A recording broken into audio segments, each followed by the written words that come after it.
looks like it's sharing. Great. Okay. Do you want to stand up or? I'm not committed either way. Maybe I'll start standing. We'll see how it goes. Okay. Well, yeah. Let's just move on. So the next speaker is Taylor Spears. Yeah. Yep. When models became market infrastructure. Okay. Thank you very much. Yeah, the title has changed a little bit since I, since I first sent in my title and abstract. So I'm not a philosopher. I'm a sociologist. So I do hope that this topic will be of interest to you all and to people who are participating on Zoom. This is actually kind of an older project of mine. It comes out of my PhD. The data comes out of my PhD, but the theorization of the data has taken quite a long time to percolate, and to some extent, it's still a little bit in the process of development. So I'm very keen to get your feedback. So the motivation for this work comes from the fact that, across a number of different areas, STS, philosophy, my field, the social studies of finance, there's this growing body of practice-oriented work that really focuses on how mathematical models are used in practical contexts. And in particular, how models change as they travel across fields. In the philosophy literature, there's this very nice distinction that I found that's made between model imperialism and model migration. Model migration being the case where the kind of function or significance of a model changes as it moves across, a disciplinary boundary or a field, rather than the model itself just kind of being picked up in an unchanged way by another field. And indeed, in STS, there's kind of there's a much broader literature on how models change, how they're constructed. And a lot of this literature really kind of points to model construction as this process of directed bricolage. So we know that models don't really change randomly. They're not constructed in a sort of random way, but there's this process of directed bricolage at work.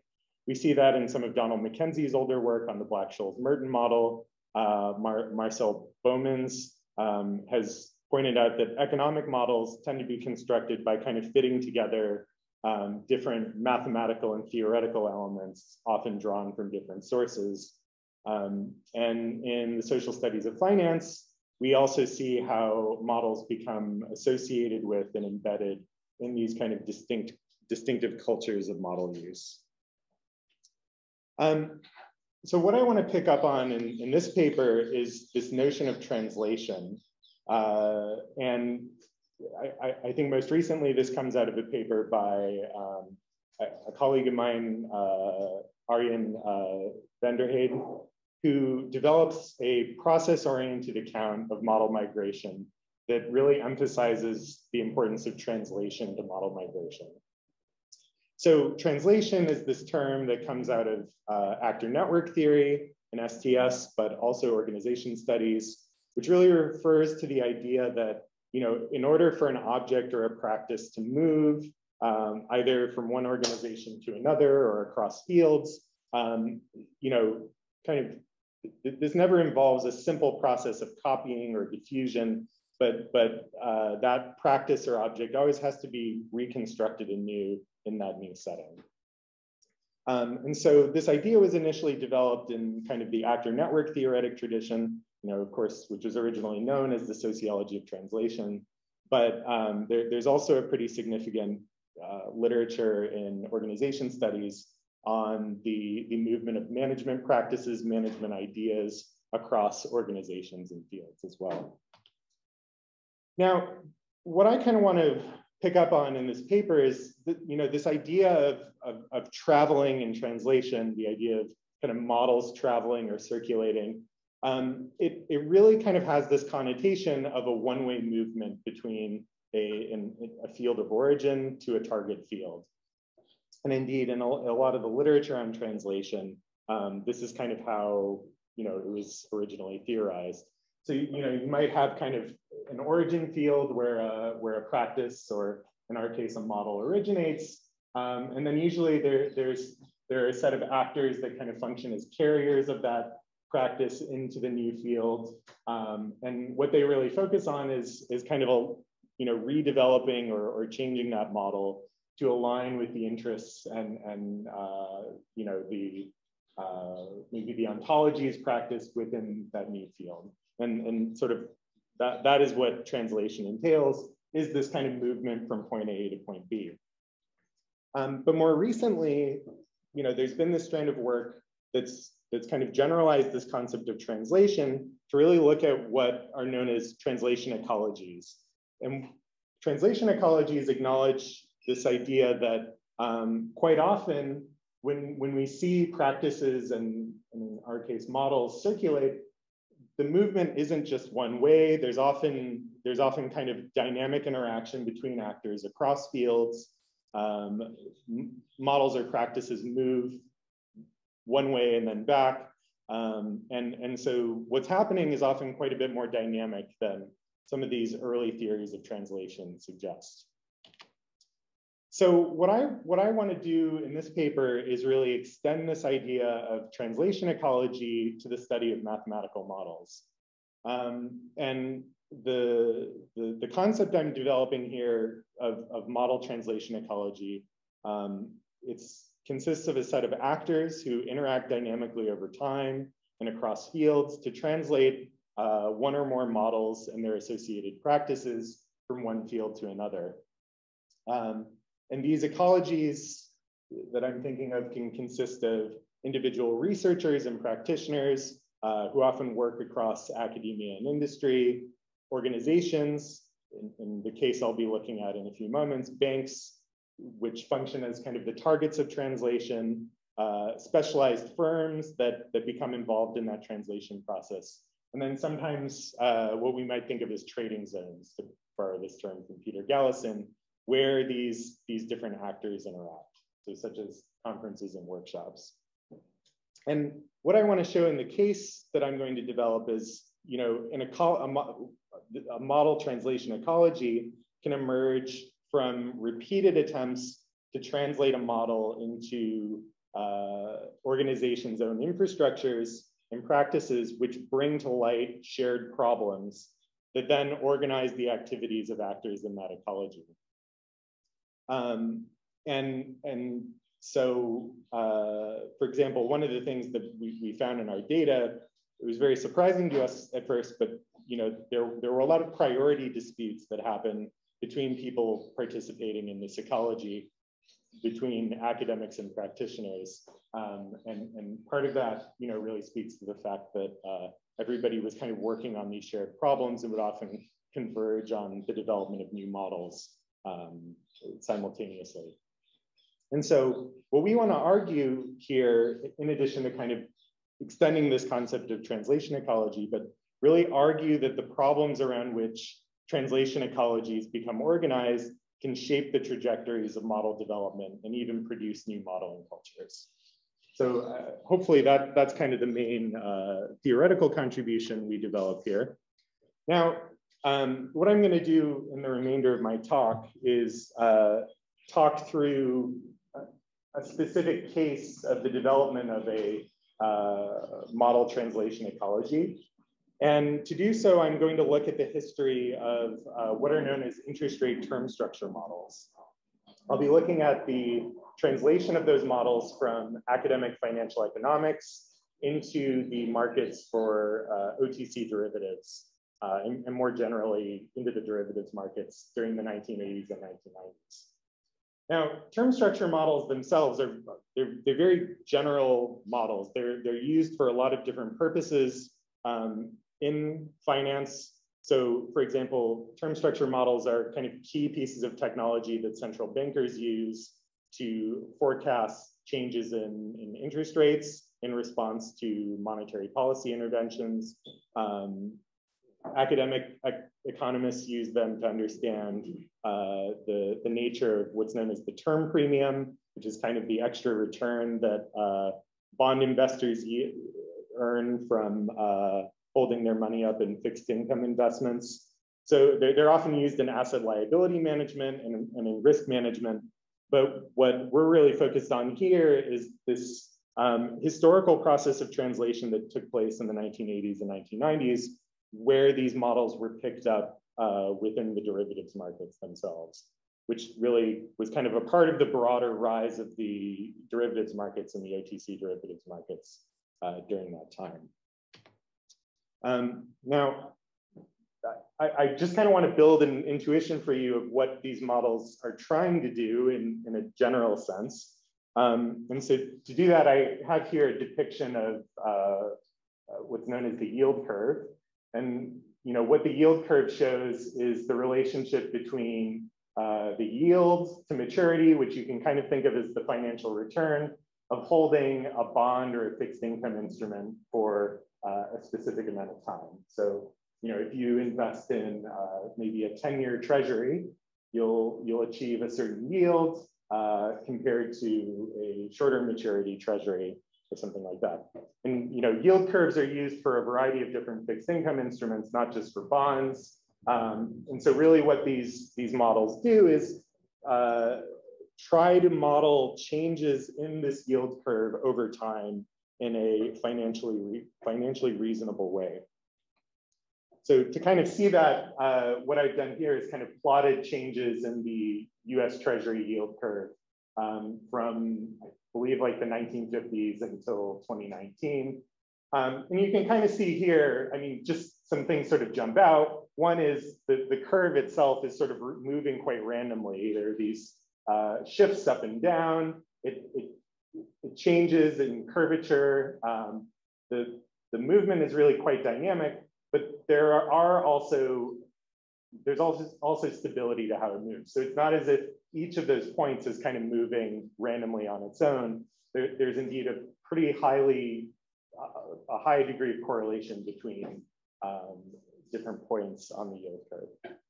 And so what term structure models were really kind of developed for in a very general sense was modeling these changes over time in a financially reasonable way.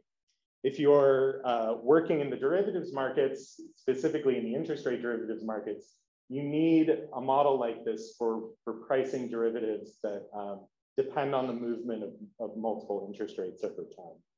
And so, yeah, that's what I'll be looking at.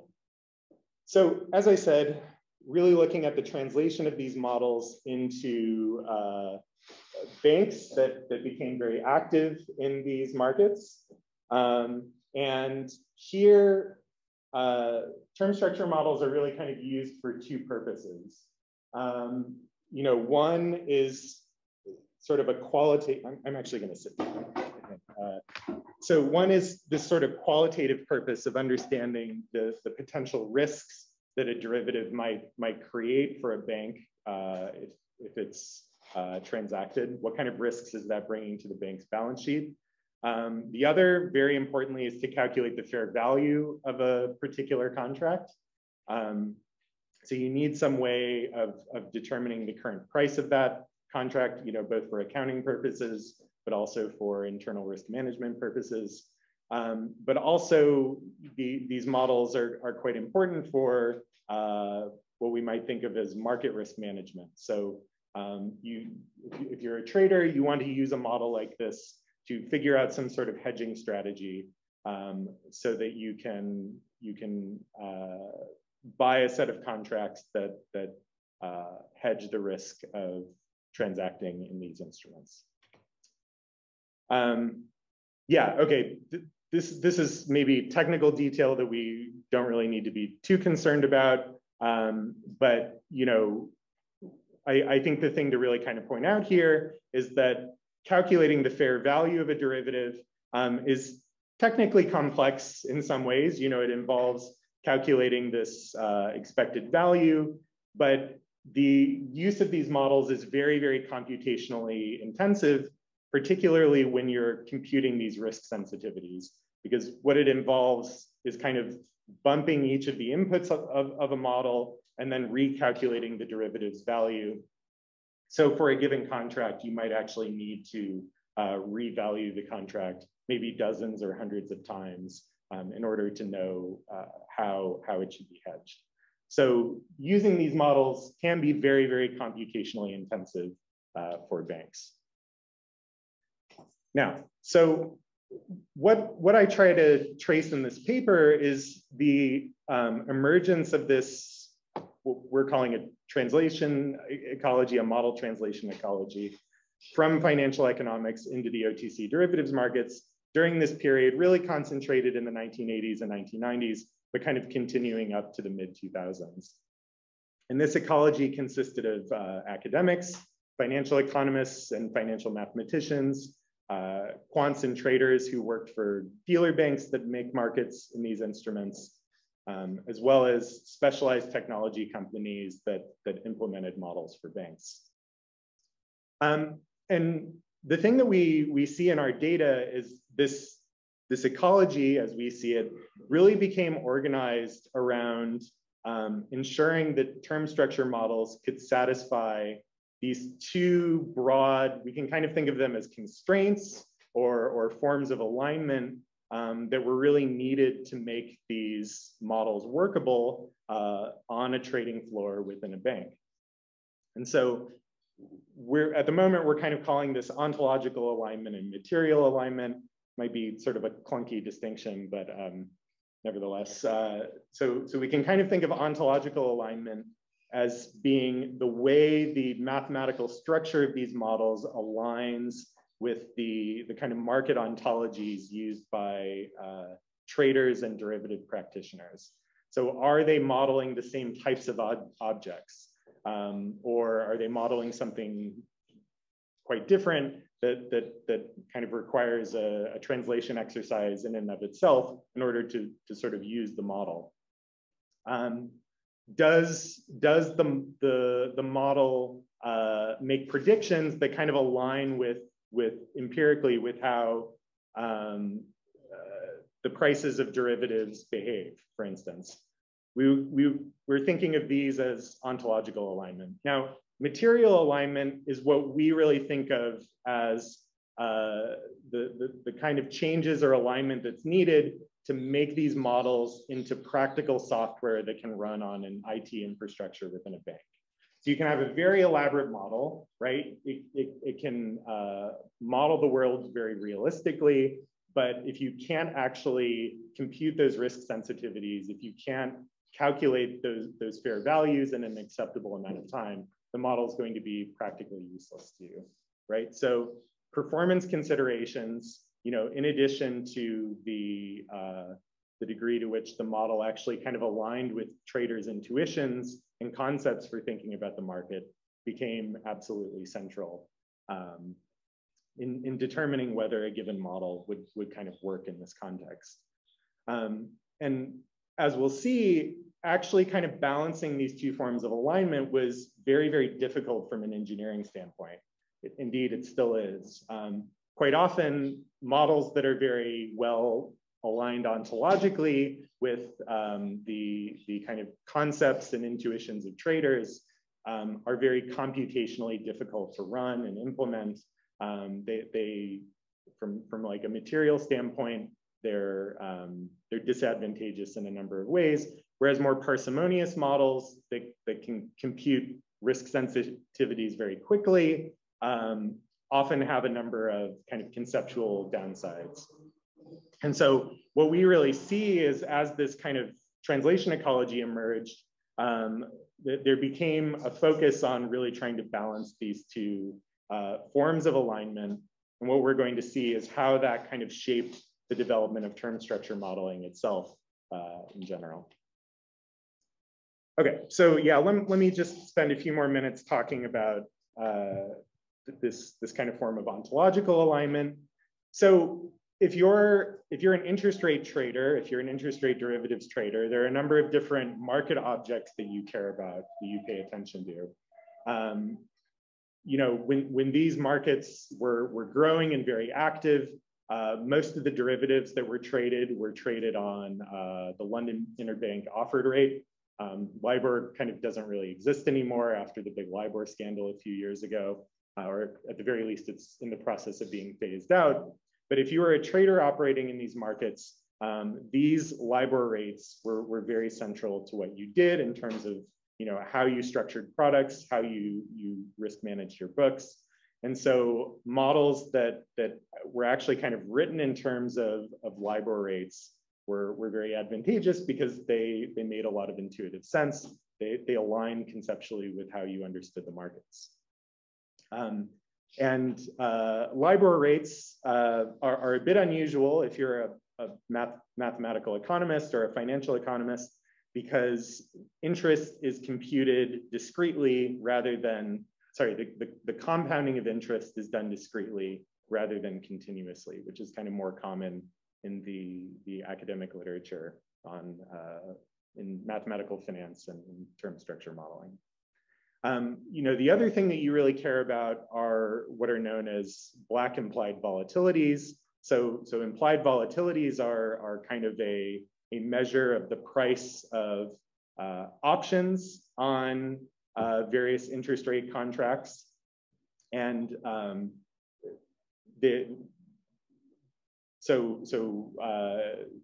of the ways that traders kind of think about and work with these prices is by plugging those prices into a variant of the Black-Scholes model, which allows you to express these prices in terms of a percentage, kind of representing the volatility of the underlying instrument.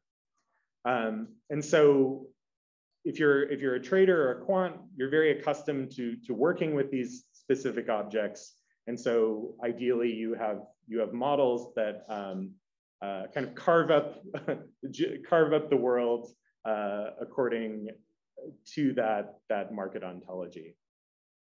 Now, what we see then is kind of one trajectory of interest rate model development really became focused on engineering greater and greater degrees of alignment between the mathematical structure of these models and this market ontology. And so what this kind of manifested, this really manifested in terms of the development of models that could, for example, closely or even exactly calibrate to the prices of instruments that if you as a trader might use to hedge your position. And even, as we'll see, kind of models that were capable of reproducing the actual valuation formulae of instruments that you were using to hedge your position. So essentially reproducing, matching the valuation formulas used by other traders on the trading floor. Now, as I said, what you also wanted was this kind of process of, what you also wanted was alignment to the infrastructures, the IT infrastructures available within your bank. Because ultimately a model written in mathematical notation is pretty much useless to you. This actually has to be converted into code. It has to run on an IT system. It has to run on a computer, and at one point those might have been desktop PCs. Later in the day, they became kind of grid computing systems, depending on the bank. But the structure of that model could make a very big difference in terms of its actual performance. So a model that produces price quotations that are too slow could mean the difference between, for example, a salesperson being able to execute a trade with a client on a single phone call, right? So somebody calls you and says, I'd like to buy this position. How much is that going to cost? If you can't give an answer very quickly, well, the client may leave and take their business elsewhere. Worse, a very slow model could prevent a trader from quickly hedging a change in their book during a heightened period of market volatility. Indeed, during the kind of 2008 crisis, there was one term structure model that was very widely used. It was very conceptually appealing to quants, but it produced risk sensitivities very slowly. And a number of my interviewees told me that as a consequence, a number of banks lost quite a bit of money using this. So the very, I think another kind of element of material alignment that we see in the data is the kind of quality of the risk sensitivities that different models produce depending on how they're implemented. So some models could be implemented using very standard techniques from physics, like the use of finite difference grids. Our interviewees pointed out that this tended to produce risk sensitivities that were much crisper, cleaner. There's much less confusion about how you should hedge your position, whereas others tended to produce much noisier information about how you ought to hedge. So what we also see then is kind of this second trajectory of model development that really focused on building numerically performant models that had these very nice kind of material features with less of a focus on the conceptual alignment of the models to traders' working objects. Okay, so what I'd like to do in the remainder of the talk is kind of walk you through how these different forms of alignment shaped model development historically, and give you, obviously not a complete history, but a few moments from that history so you can see how this played out. Now, I'm going to start with this model. This was actually one of the very first kind of term structure models as we might think of it today that was developed in financial economics. It was developed by a financial economist named Oldřich Vazeček. And Vazeček posited this model for how interest rates move that was kind of borrowed directly from physics. This process is known as an Ornstein-Uhlenbeck process. Really what it is kind of a process that just sort of mean reverts over time, right? So you can kind of see a simulation of an Ornstein-Uhlenbeck process here across a number of different paths. So what you see here is the value of the interest rate will maybe go up for a while, but as it kind of increases, it's also drawn back down to this long run rate. And this, in some sense kind of coincides with an intuition that interest rates are, tend to be fairly stable over time. They're not like stock prices, which tend to kind of increase in an unbounded way over time. So Vazeček published this paper. It's very simple, very parsimonious. I mean, simple if you're a physicist and you have a background in stochastic differential equations. I mean, not that simple for me, but nevertheless parsimonious. It has a very few number of parameters. And the basic intuition here is what you're kind of doing is you're modeling a single point on the yield curve, what's kind of known as the short rate. You're modeling the changes in that over time, and then you're kind of pricing everything else in a consistent manner based on movements in that one point. And so, Vazeček's model was very parsimonious, and it actually aligned quite closely to the way financial economists, at the time and later used these models. So, these parameters had kind of a direct interpretation. This kappa term, refers to the reversion speed of interest rates. Theta represents this long-term average short rate, right? So the kind of the value that interest rates, on average return to over the long run. The volatility of that short rate, how much it's moving up and down per unit of time. And very crucially for financial economists, this term market price of risk, which in some sense is kind of a measure of investors' willingness to bear the risk of holding fixed income instruments. And let's not get through a lot of the math, but what you can really do is you can kind of use this parsimonious model of the yield curve to work out what the prices of bonds should be. And from there, you can kind of work out the prices of derivatives.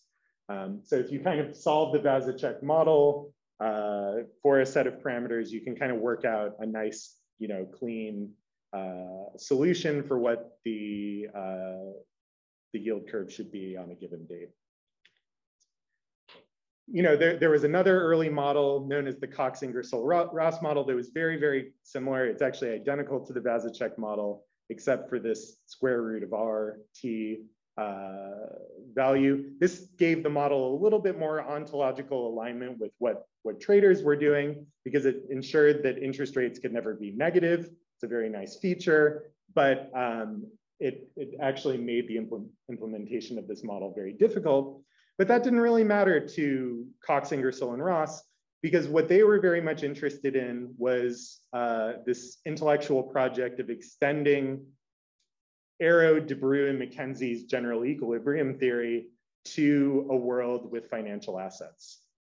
And so, you know, in some sense, this interest rate model was a solution to a very elaborate general equilibrium model of the whole economy, but where trading is done in continuous time and where there are financial assets.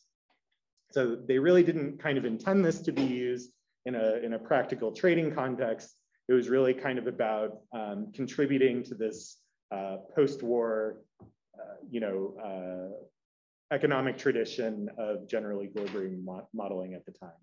So Vazicek's model was published in 1979. The Cox, Ingersoll, and Ross model was first developed around the same time, but eventually published in 1985.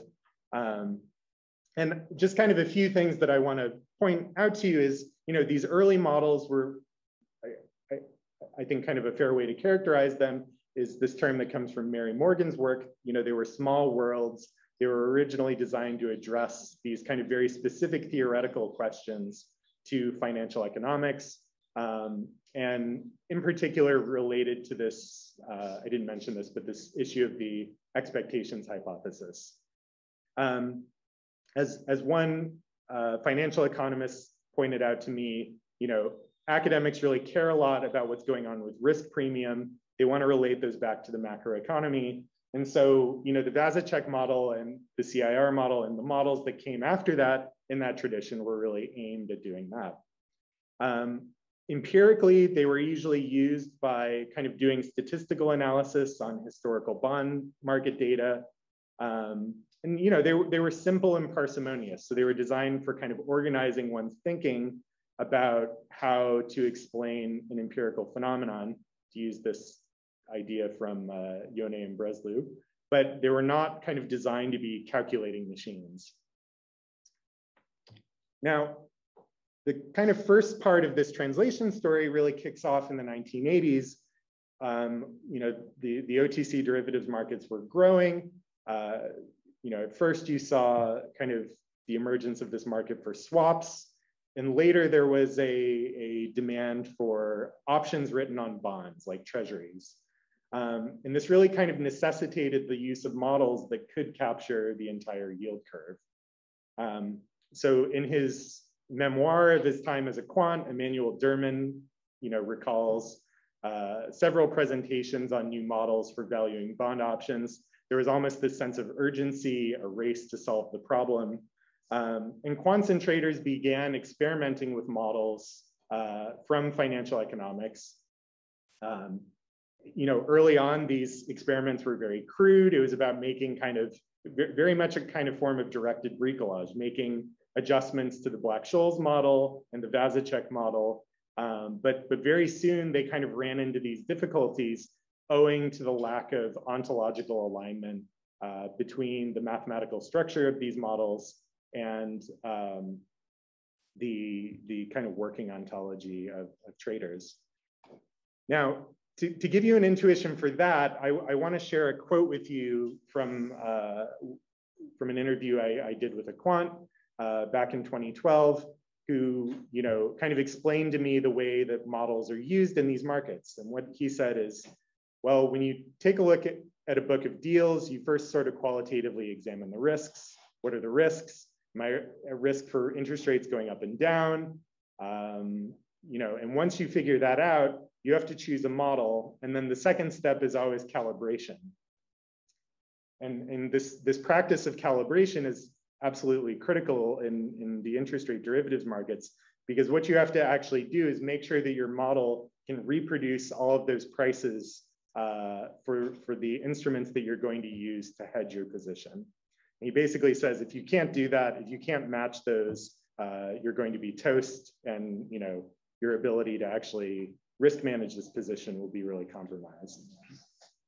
And so, you can kind of see what happens if you try to take a Vasicek model and calibrate it to the yield curve on a given day, which is what an interest rate options trader needed to do. And what you can kind of see is the yellow line here is like sort of the realized yield curve on this date. Here it's February 14th, 2019. And this is kind of the best fit that a Vasicek model will give if you try to kind of choose values for its parameters that actually fit that observed yield curve. And you can see that the fit is obviously quite poor. And this was reflected in our interviews. So Derman noted that, like, yeah, basically if you took the Vasicek model, you ended up with these bond prices that were, just not observed in the market. And so we really couldn't use that to actually hedge our position. And so, one of the very early solutions to this was actually kind of like brilliant in its simplicity, at least superficially. What people actually did is they just kind of added time dependence to a number of these parameters. So instead of theta, you kind of have theta as a function of time. You maybe make your volatility term a function of time as well. And indeed, if you do that, this yield curve or this short rate model can pretty much exactly fit an observed yield curve. And two academics, John Hull and Alan White at the University of Toronto. So a number of people stumbled across this solution. As I said, one of the kind of features of this, we think more generally of model translation ecologies, is practitioners and academics are kind of stumbling onto the same solution simultaneously. Hull and White commercialized this software through a firm called Renaissance Software in the 1990s, and it became very widely used. Yeah, and here you can kind of see if you try to calibrate this extended Vasicek model, you get this sort of exact fit. A number of other people working in this ecology came across slightly different solutions. Tom Ho was an academic at New York University, and he and his graduate student developed this binomial model that could, sort of automatically calibrate to an observed yield curve. And Farshid Jamshidian, who is a quant at Merrill Lynch, essentially adapted Ho and Lee's paper and also extended it in another number of important ways. So there were kind of multiple solutions being proposed, but also communication across that kind of academic industry boundary. Now, the next moment in this sort of translation story I want to tell you about relates to the development of what became known as the Heath-Jarrow-Morton framework, which was it became this attempt to really elucidate the necessary and sufficient conditions that every kind of internally consistent interest rate model must satisfy. And this actually began through attempts by Heath, who was a probability theorist at Cornell, to implement the Ho-Lee model as a consultant for a number of banks. And he ended up working with Robert Jarrow and Andrew Morton, who later joined Lehman Brothers and worked at a number of other banks. HJM started from a slightly different approach. Rather than kind of modeling this modeling this short rate, they attempted to model the yield curve kind of simultaneously as a single object. And what the model that they came up with had to feature, I'm sorry, this is kind of dauntingly abstract, but the key thing is the kind of evolution of the term structure is kind of purely a function of today's observed yield curve and the kind of volatility structure of the yield curve. And Morton left academia in 1991. He joined Lehman Brothers and brought the HJM framework with him. Now, what a number of our interviewees pointed out is the real appeal of HJM in the early years, kind of between 1988 and 1992, was its conceptual value. It was dauntingly difficult to use in practice because it's actually kind of formulated in terms of infinite dimensional stochastic differential equations. And so getting that implemented onto a computer is really not a kind of trivial undertaking, but it had this really nice conceptual structure for traders and quants. And I'll just kind of read this quote to you. So this interviewee pointed out, HJM was very nice conceptually to a lot of us because it had this key understanding of separating out the forward curve from the volatility surface, right? Those two working objects that are very important to quants and traders.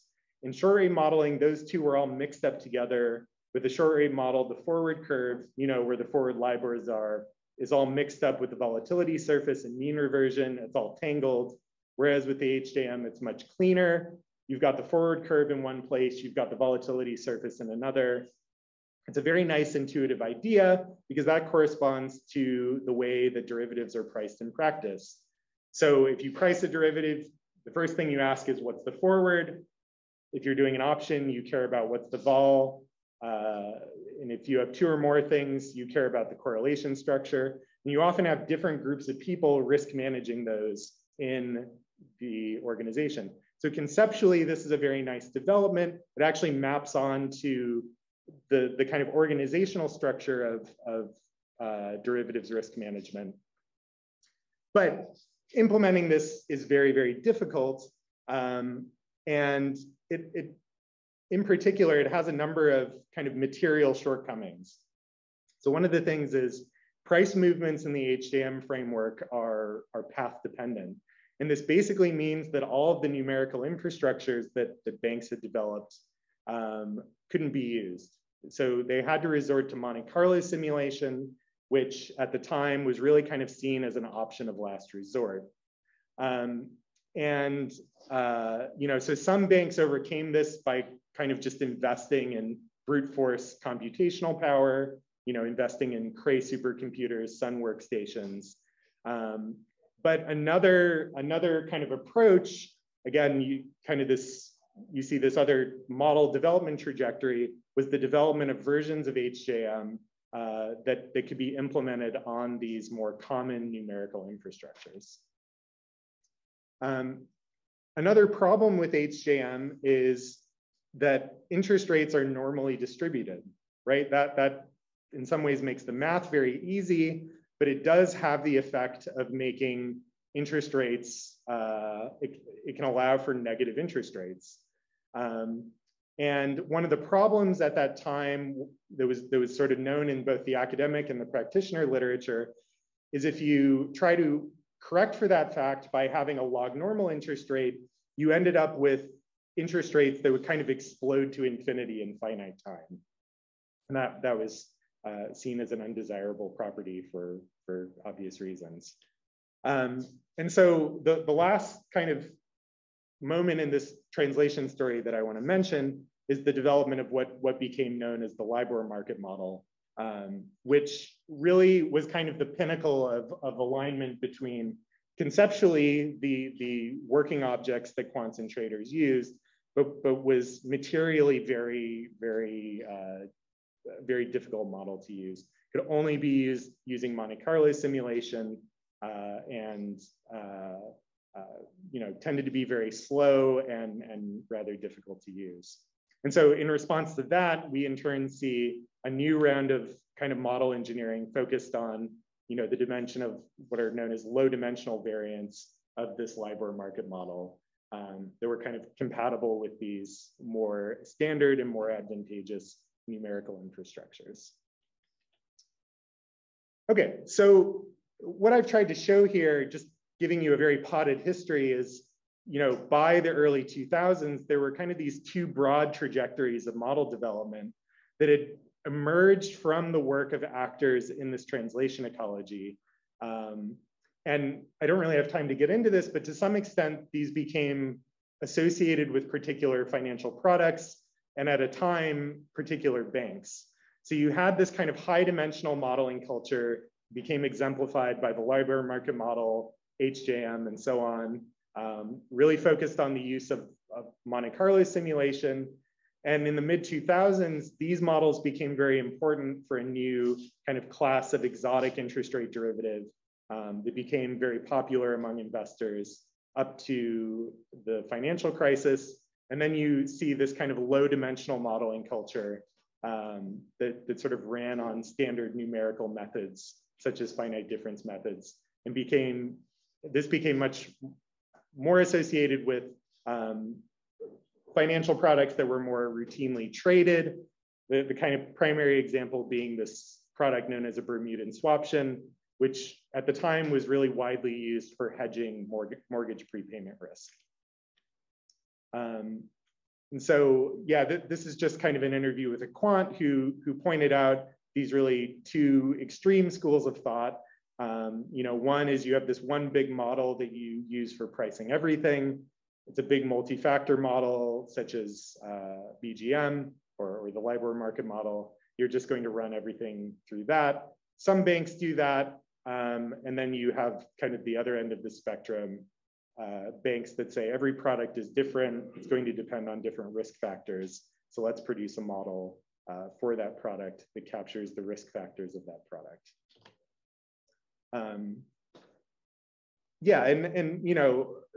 Just to kind of exemplify this a little bit more, this is an interview from a quant who's very much in that kind of low dimensional modeling culture. And, he kind of pointed out that, part of the attraction of these very high dimensional models for people is they come out of physics, and in the back of their mind, they have this idea that, there could be a perfect solution if only we knew it. And so there's always this pressure to have something that's a bit more accurate, a bit more sophisticated, and so on. But I think what's very striking is, where we end up in this story is the development of, a kind of entirely new set of models that are very decoupled from what was originally developed in financial economics. So this isn't really a story about a model migrating from one field to another, a single model migrating from one field to another. But what you end up, this ecology ends up sort of forming a new culture of modeling, or actually kind of multiple cultures of modeling that are very distinct from what was going on in financial economics. Okay, so I'm going to stop there because I'm very short on time. Just quickly wrapping up. So what we're trying to do here is extend this idea of translation ecology to the study of model migration and model translation across fields. And what our data show is that in the interest rate derivatives markets, this ecology emerged that included academics and practitioners and a number of other actors that really became focused on balancing these two sets of constraints that traders and quants face in using these models within dealer banks. And it was because satisfying these requirements simultaneously was so difficult that this ecology ended up sort of producing new trajectories of model development that in turn became the basis of these new cultures of modeling. Okay, so that's it. Thank you very much for your attention.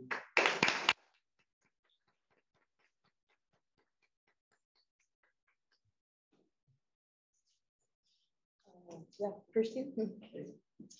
Oh, yeah.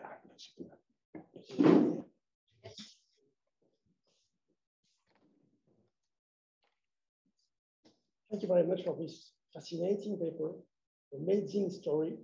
I wonder about ecology. Maybe for the next paper, it would be interesting to expand this ecology to the regulatory framework.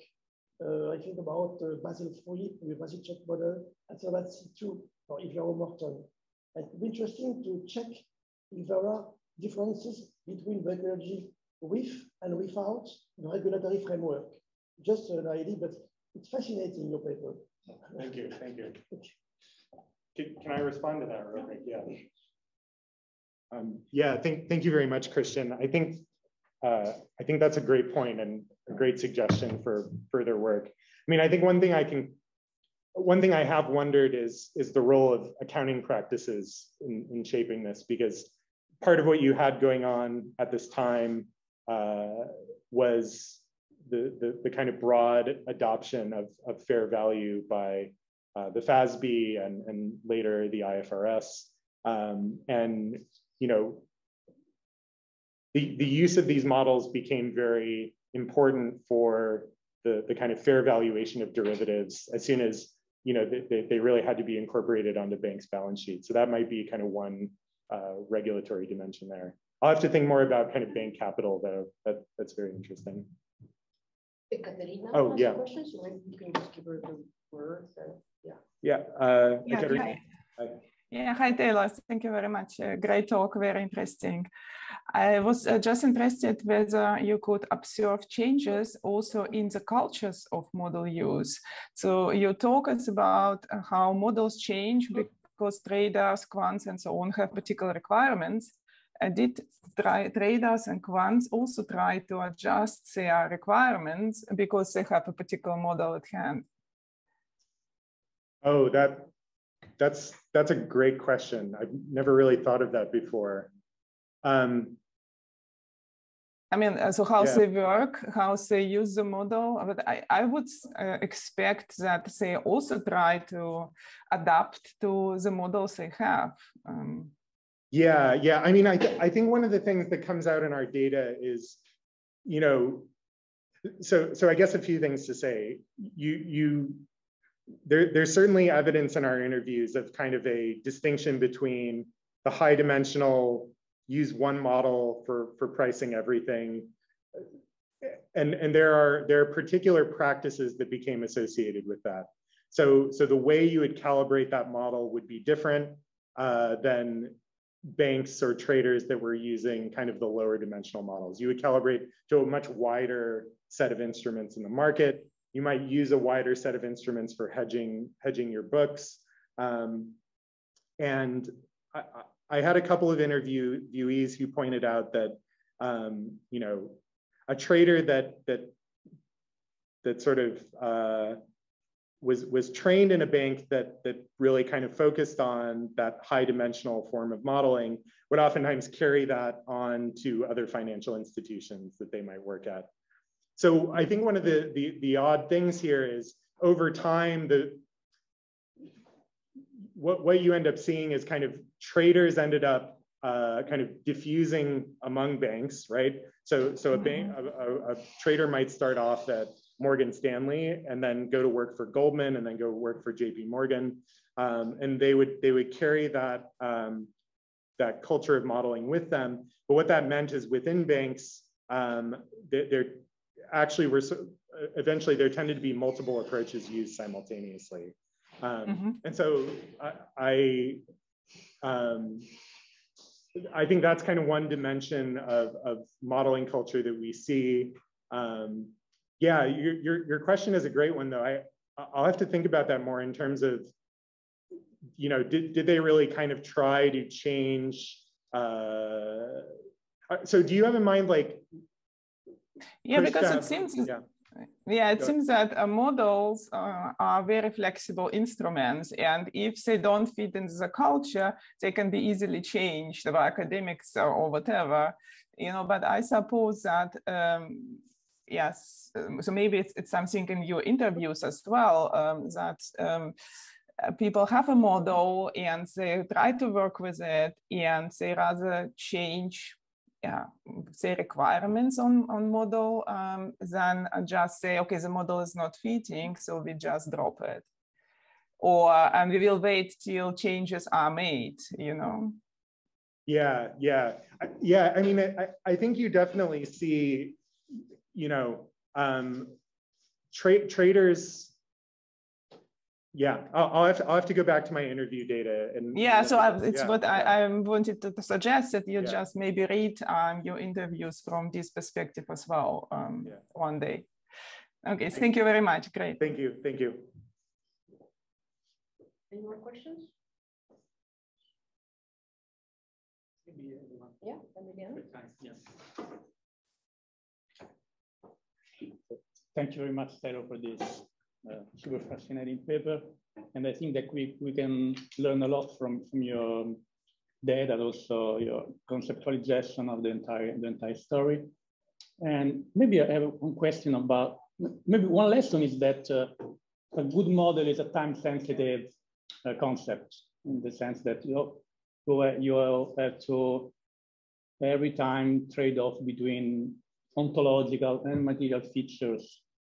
And probably this trade-off is very interesting in the sense that it is the point where we can learn a lot as also as philosophers, in the sense that probably you can have a better ontological model that you have to abandon since it cannot be materially used. Yeah. And so in that sense, a richer ontological model couldn't be implemented into Monte Carlo simulations or whatever. And then you have to wait for probably better tools in order to have this model available. And that means that also the financial practice could be worse in that sense. I don't know, but that's that's a great question. I mean, I think that's very consistent with how I'm thinking about it. I think, yeah, for everyone online, there's a siren outside. I think one of the things I didn't really touch on, but is maybe relevant to your question is,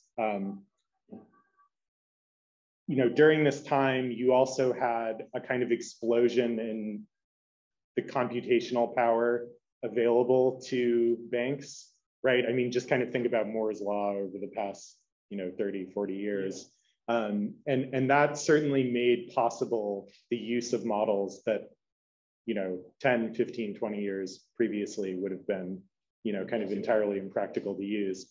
So, you were mentioning that the way that these get traded off tends to be very time dependent, and it's very technology dependent. So as you have kind of developments in computing power, there are certain choices that you can make as an organization that you wouldn't have been able to make previously. But at the same time, I think there is also an element of path dependence here, right? Because these are models that are not used by a single individual, right? They're kind of baked into banks' P&L calculation, into their risk management systems. Choices that are made by banks 10, 15 years previously, end up shaping what traders can do now. So you have that path dependent dynamic as well. I remember one of my interviewees kind of noted a bank that early on had very much specialized in this kind of high dimensional approach to modeling. Most people that I talked to were not in favor of that. They thought that was maybe a little bit too idealistic. You definitely had some people who really thought that was the way to go. But I remember one interviewee pointing out, like, they made that investment early on. That's kind of what underpinned their whole trading system, and then they were kind of stuck with it. And so that kind of constrained what they could maybe do. And so these are very much like kind of large scale technological systems, rather than just sort of the models we tend to think of in science, where it's maybe an individual researcher and an individual economist. Yeah. Thank you very much. Thank you. Okay, I think our time is up. So thank you again, Taylor.